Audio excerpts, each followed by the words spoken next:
Settima corsa, premio Giuvio, confronto per anziani di categoria G, sono in 10 al via dopo il ritiro di Enola Gay Treb. Si va in partenza 1 da Granit Dipa, Vincenzo Ferranti, 2 Frise a Davide Angeletti, 3 Array Stefano Mason, 4 Figo Step Roberto Vecchione, 5 Fanny Gaetici Salvatore Valentino, 7 Bacau di Casei Artan Alilai, 8 Falco NP Ferdinando Pisacane, 9 Fillo Lenni Marco Stefani, 10 Errol Flynn Treb Maurizio Visco, 11 Fox Matley Alberto Garruto. Torna al mezzo la quota del favorito Figo Step, macchina che prende velocità, si prepara al lancio. Partiti. È veloce El Rey che cerca di scavalcare Frisia, i due lottano sulla prima curva, El Rey passa nei confronti di Frisia, non scende ancora la corda, Frisia insiste coi piedini, alla fine El Rey passa.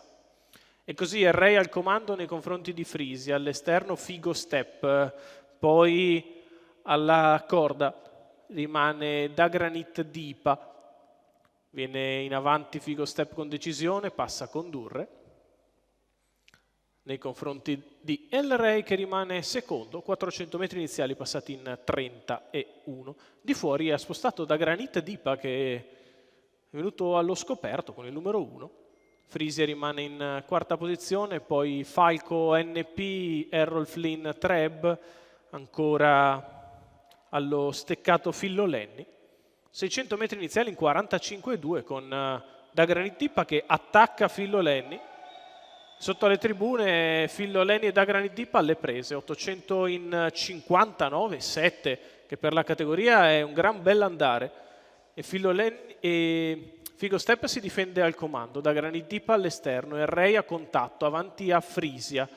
Poi sempre Fillo Lenni numero che si sposta dai 5, birilli, Fanny Gaetici prova ad avanzare squalificato, precedendo numero Bacau di 11 Casei, Fox Matley 14,9 squalificato, per Figo Step che si mantiene in vantaggio nei confronti di El Rey. La mossa in terza ruota da parte di Fillo Lenni, in corda c'è ancora Frisia, 1200 in 1,29,6 con al comando sempre Figo Step, ha sbagliato Fillo Lenni, El Rey che è l'unico che tiene numero 9 Fillo Lenni scia del battistrada squalificato, che prova a staccarlo all'ingresso addirittura d'arrivo. Figo Step in vantaggio su El Rey, gli altri molto più indietro si sono anche agganciati.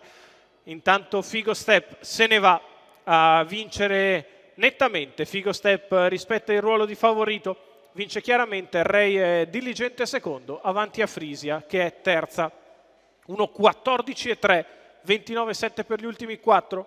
Figo Step, Roberto Vecchione per il training di Giuseppe Ferrante, i colori del signor Nunzio Nappo, la vittoria del 5 anni da Pascia all'Est che in percorso di testa si impone chiaramente su El Rey e Frisia.